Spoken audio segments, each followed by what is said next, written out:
इस देश का बहुसंख्यक हिस्सा सस्ता मजदूर बनने के लिए इस देश में इसलिए मजबूर है क्योंकि उसको समान शिक्षा ही नहीं मिल पा रही है। ये चेतावनी देना चाहते हैं दिल्ली सरकार को कि हमने संघर्ष को तब तक जारी रखेंगे जब तक हमें समान शिक्षा का अधिकार केजी से लेकर पीजी तक स्कूल, कॉलेज, यूनिवर्सिटी हर लेवल पर नहीं मिलता। देश में लगातार एक चलन बढ़ रहा है कि जो लोकतांत्रिक आवाजें हैं, जो जनता के हित की बात कर रही हैं और सरकार से सवाल कर रही हैं, तो लगातार दबाने की चलने की कोशिश की जाए। इलाहाबाद यूनिवर्सिटी में आपने देखा हो स्टूडेंट्स को बढ़ती हुई फीस के खिलाफ प्रोटेस्ट करते हुए, दिल्ली विश्वविद्यालय के अलग अलग हिस्सों में देखा हो, SOL में देखा। देश का जो युवा है वो एक समान शिक्षा व्यवस्था चाहता है। वो ऐसी व्यवस्था नहीं चाहता है कि अमीर का बच्चा private school, Ambani international school जाकर पढ़ सके, गरीब का बच्चा सरकारी स्कूल तक भी पहुंच पाने के लिए उसके माता पिता 14-14 घंटे खटते रहे, लेकिन उसके बाद सरकारी स्कूल से भी उसको 8वीं के बाद निकाल दिया जाए, 9वीं के बाद निकाल दिया जाए, 12वीं के बाद उसकी 13वीं कर दी जाए। आज यहाँ पर जंतर मंतर पर दिल्ली के अलग अलग कोनों से जो युवा हैं, जो छात्र हैं, जो सरकारी स्कूल में पढ़ते हैं, पत्राचार के माध्यम में पढ़ते हैं, ओपन लर्निंग इंस्टीट्यूट्स में पढ़ते हैं, कॉलेज में पढ़ते हैं, वो यहाँ पर मौजूद हुए हैं दिल्ली सरकार के प्रति जो हमारा आक्रोश है उसको दर्ज करने के लिए।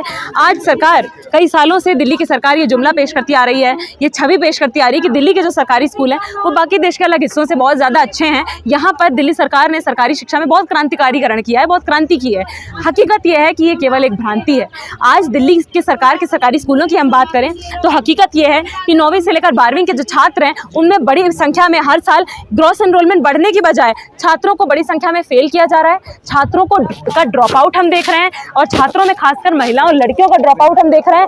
और अगर वाकई में इतना ही बेहतर हो चुकी है सरकारी शिक्षा दिल्ली की, तो आप एक बात बताइए, ये सवाल सिंपल सा पूछ लेते हैं, 2 सवालों से इसकी हकीकत साफ हो सकती है। पहला सवाल ये, अरविंद केजरीवाल जी कह रहे हैं कि न्यूयॉर्क टाइम्स में छपा था, आप भी जानती होंगी कि उन्होंने कहा है कि बहुत अच्छा काम हो रहा है, मतलब दिल्ली का स्कूल काफी ज्यादा एडवांस है। आप एक बात बताइए, एक परिवार के अंदर कोई महिला, कोई बेटी कितनी संतुष्ट है, या पड़ोसी से पूछेंगे या उससे पूछेंगे?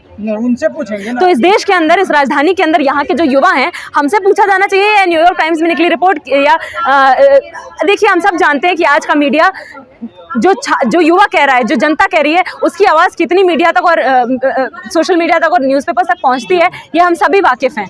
और इसी का कारण है कि आज बहुत, खैर छोड़िए, जो टीवी न्यूज़ मीडिया है वो तो हम सब जानते ही हैं कि जनता के जो मुद्दे हैं, जनता की जो असली आवाज़ है वो तो वहाँ तक पहुँचती ही नहीं है।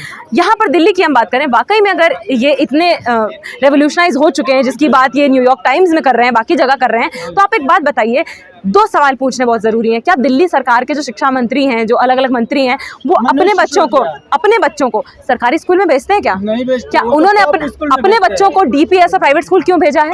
दूसरी बात ये, अगर दिल्ली की सरकारी शिक्षा इतनी अच्छी हो चुकी है तो दिल्ली के सरकारी स्कूल से निकलने वाले 12वीं के बाद के जो बहुसंख्यक छात्र हैं वो रेगुलर कॉलेज दिल्ली विश्वविद्यालय में पढ़ते में दिखाई पड़ते हैं, अलग अलग विश्वविद्यालय नहीं दिखाई पड़ते हैं। उसमें ज्यादातर CBSE वाले होते हैं, DU में। तो साफ तौर पर यानी कि दिल्ली विश्वविद्यालय में, दिल्ली के ही जो अलग अलग विश्वविद्यालय हैं उसके रेगुलर मोड में, फॉर्मल मोड में जो पब्लिक फंडेड अभी तक रहे हैं, उसमें हमें प्राइवेट स्कूल से आने वाले, देश के अलग अलग हिस्सों से आने वाले संसाधन संपन्न स्कूल और परिवारों से आने वाले छात्र दिखाई पड़ते हैं। और सरकारी स्कूल के छात्रों की छटनी हो जाती है 12वीं के बाद, 12वीं के बाद उनकी 13वीं हो जाती है, और केवल 12वीं के बाद नहीं होती है, 8वीं से ये प्रक्रिया चालू हो जाती है। पिछले सालों में आप आंकड़े उठाकर देख लीजिए, दिल्ली इकोनॉमिक सर्वे की रिपोर्ट है, आसर रिपोर्ट है, अलग अलग रिपोर्ट्स हैं, उनके आंकड़े ये साफ तौर पर कहते हैं, वो साफ तौर पर ये कहते हैं कि 9वीं से 12वीं तक जो स्टूडेंट्स का एनरोलमेंट है सरकारी स्कूल में, ना सिर्फ वो घट रहा है, छात्रों को जबरन फेल किया जा रहा है।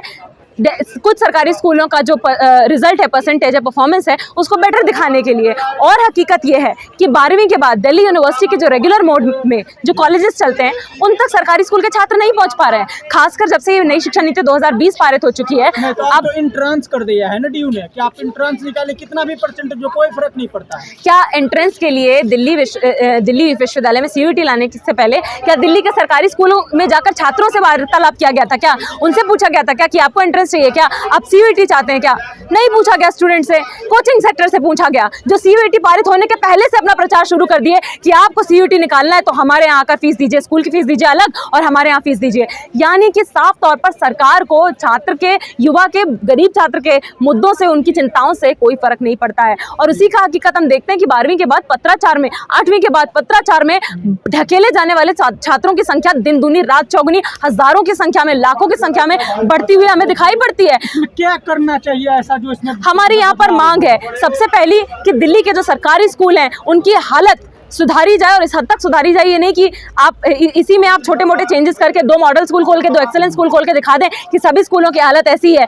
दिल्ली के जो बहुसंख्यक स्कूल हैं उनकी हालत ये है, 70% स्कूलों में साइंस का ऑप्शन नहीं है, 30% केवल महज 30% में साइंस का ऑप्शन है। उसके अलावा 99% स्टूडेंट्स के पास लगभग कंप्यूटर साइंस पढ़ने का ऑप्शन नहीं है। एक बड़ा हिस्सा ऐसा है दिल्ली के सरकारी स्कूलों में RTI डालकर देख लीजिए, 40-45% शिक्षक पदों की भर्ती नहीं होती है, 1/3 2/3 पद प्रिंसिपल्स के खाली हैं। तो ये इस तरीके की जो हकीकत हालत है इसको बदला जाए। प्राइवेट और रेगुलर के बीच में ये जो दोहरी शिक्षा हमारे समाज में मौजूद है, हम उसको खत्म करना चाहते हैं, क्योंकि जब तक वो दोहरी शिक्षा मौजूद रहेगी, सरकारी स्कूल का प्रिंसिपल, सरकारी शिक्षा का शिक्षा मंत्री अपने बच्चे को प्राइवेट स्कूल में भेजेगा और सरकारी स्कूल की जो बहुसंख्यक स्कूलों की हालत है वो खराब रहेगी और इस देश का युवा सफर करेगा। तो हम सबसे पहले चाहते हैं कि समान शिक्षा एक हो। हमारे देश की राजधानी में जो गरीब का बच्चा हो, राष्ट्रपति का बच्चा हो, मजदूर का बच्चा हो, सब एक समान शिक्षा व्यवस्था वाले स्कूल, कॉलेज, यूनिवर्सिटी तक पहुंच पाएं, हमारी मांग है। और उसके लिए हमारी कुछ डिमांड्स ये हैं, सबको मुफ्त शिक्षा दीजिए आप सरकारी स्कूल में। सबसे पहली बात ये, जो वजीफे रोके गए स्टूडेंट्स के उसको आप रेइंस्टेट करिए। उसके अलावा जो 12वीं से स्टूडेंट पास होता है, 12वीं से स्टूडेंट जो सरकारी स्कूल से पास होता है उसको रेगुलर कॉलेज में एडमिशन के दौरान 20% रियायती अंक दिए जाएं, डेप्रिवेशन पॉइंट्स दिए जाएं, ताकि सरकारी स्कूल से आने वाले छात्र का जो पहला अधिकार होना चाहिए सरकारी विश्वविद्यालय पर, वो उस तक पहुंच पाए। नहीं पहुंच रहा है, जिसको प्राइवेट मोड में ढकेला जाता है, पत्राचार में ढकेला जाता है। उसके अलावा दिल्ली सरकार के अंडर जो दिल्ली के कॉलेज आते हैं, दिल्ली यूनिवर्सिटी के अंदर, उनमें सभी में इवनिंग मोड में कॉलेजेस, क्लासेस और बैच शुरू किए जाएं, ताकि सरकारी स्कूल से आने वाले और 2 शिफ्ट होना चाहिए। आप यही कहना दिल्ली के बहुत सारे कॉलेज में इवनिंग बैच पहले से मौजूद है, यानी कि सभी में चल सकते हैं। जब तक आप नए कॉलेज नहीं खोल रहे हैं तब तक जो मौजूदा कॉलेज है सब में इवनिंग बैच शुरू करिए, ताकि और शिक्षकों को भी भर्ती मिले और छात्रों को भी उसमें पढ़ने का मौका मिल पाए। और साथ ही साथ हम चाहते हैं कि दिल्ली सरकार बहुत सारी कॉलेजेस को फंड देती है, कुछ यूनिवर्सिटीज़ को फंड देती है, जैसे अम्बेडकर यूनिवर्सिटी, इंद्रप्रस्थ यूनिवर्सिटी। इनमें जो लगातार प्राइवेट की तर्ज पर इनकी फीस बढ़ रही है, इसके बुनियाद को रोका जाए। यानी कि जो नई शिक्षा नीति 2020 साफ IIT को सेंट्रल गवर्नमेंट कंट्रोल करता है ना, जामिया हो गया, दिल्ली यूनिवर्सिटी के 20 कॉलेजेस को दिल्ली सरकार फंड देती है। दिल्ली में और विश्वविद्यालय जैसे इंद्रप्रस्थ यूनिवर्सिटी है, अम्बेडकर यूनिवर्सिटी है, ये दिल्ली सरकार इनको फंड देती है। तो हमारा कहना यह है कि सरकारी स्कूल के छात्र यहाँ तक पहुँच पाए, इसके लिए सुनिश्चित किया जाए कि एक तो उन्हें डिप्रिवेशन पॉइंट्स मिले और इनकी जो मनमानी फीस बढ़ोतरी चल रही है उसको रोका जाए। आप इस साल देख लीजिए, आप दिल्ली यूनिवर्सिटी के स्कूल ऑफ ओपन लर्निंग में जाके देख लीजिए कि इस साल छात्रों की फीस पिछले साल की तुलना में 2 गुना बढ़ चुकी है और उसके बावजूद उनकी समस्याएं जस की तस भी नहीं है, वो समस्याएं भी 2 गुना बढ़ती हुई हमें दिखाई पड़ रही हैं। तो इस तरीके का मंजर बदला जाए, खत्म किया जाए।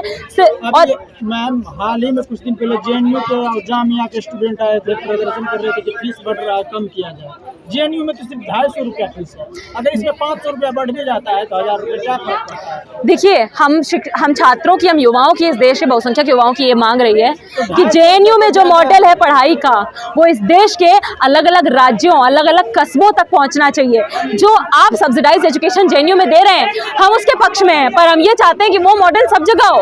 आप देश के अलग अलग हिस्सों से जो संसाधन संपन्न परिवार हैं, छात्र हैं, वो तो यहाँ आ जाते हैं पढ़ने, पर यहाँ के अपने छात्र बेघर हो जाते हैं। और जो उन अलग अलग राज्यों के छात्र हैं वो अब अपने स्टेट यूनिवर्सिटीज तक भी नहीं पहुँच पाएंगे, स्टेट के स्कूल तक भी नहीं पहुँच पाएंगे। क्यों? आपने नई शिक्षा नीति 2020 के बाद जो ग्रांट मिलती थी UGC से, उसको सरकार ने खत्म कर दिया है। अब हायर एजुकेशन फंडिंग एजेंसी हेफा से सरकार इन विश्वविद्यालयों को, कॉलेजेस को लोन लेना पड़ रहा है, तो उस लोन का खामियाजा कौन भुगतेगा?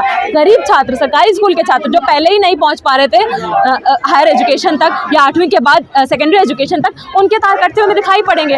तो यहाँ से हमारी डिमांड है, हम ये चेतावनी देना चाहते हैं दिल्ली सरकार को कि हमने संघर्ष को तब तक जारी रखेंगे जब तक हमें समान शिक्षा का अधिकार KG से लेकर PG तक स्कूल, कॉलेज, यूनिवर्सिटी हर लेवल पर नहीं मिल जाता। जो मामला हुआ है छात्रों को वहाँ पर लाठीचार्ज किया जाए, उसको क्या कहेंगे आप? देखिए, आज इस देश में लगातार एक चलन बढ़ रहा है कि जो लोकतांत्रिक आवाज़ें हैं, जो जनता के हित की बात कर रही हैं और सरकार से सवाल कर रही हैं, सरकार के सामने अपनी मांगें रख रही हैं, उनको लगातार दबाने की, कुचलने की कोशिश की जा रही है। चाहे इलाहाबाद यूनिवर्सिटी में आपने देखा हो स्टूडेंट्स को बढ़ती हुई फीस के खिलाफ प्रोटेस्ट करते हुए, दिल्ली विश्वविद्यालय के अलग अलग हिस्सों में देखा हो, SOL में देखा हो, आपने पत्राचार के माध्यम में देखा हो। इन सभी सुरों की, इन सभी आवाज़ों की, इन सभी संघर्षों की, आंदोलनों की जो सार है वो ये कहता है कि इस देश का जो युवा है वो एक समान शिक्षा व्यवस्था चाहता है। वो ऐसी व्यवस्था नहीं चाहता है कि अमीर का बच्चा private school, Ambani international school जाकर पढ़ सके और गरीब का बच्चा सरकारी स्कूल तक भी पहुंच पाने के लिए उसके माता पिता 14-14 घंटे खटते रहें, लेकिन उसके बाद सरकारी स्कूल से भी उसको 8वीं के बाद निकाल दिया जाए, 9वीं के बाद निकाल दिया जाए, 12वीं के बाद उसकी 13वीं कर दी जाए, पत्राचार में ढकेल दिया जाए। आपको पता है इस देश का बहुसंख्यक हिस्सा सस्ता मजदूर बनने के लिए इस देश में इसलिए मजबूर है क्योंकि उसको समान शिक्षा ही नहीं मिल पा रही है। तो इसलिए हमारा ये जो संघर्ष है ये बहुत बुनियादी संघर्ष है और इसको हम तब तक जारी रखेंगे जब तक हम सभी को इस देश की राजधानी के अंदर और इस देश के अलग अलग हिस्सों में हमें समान शिक्षा का अधिकार नहीं मिल जाता।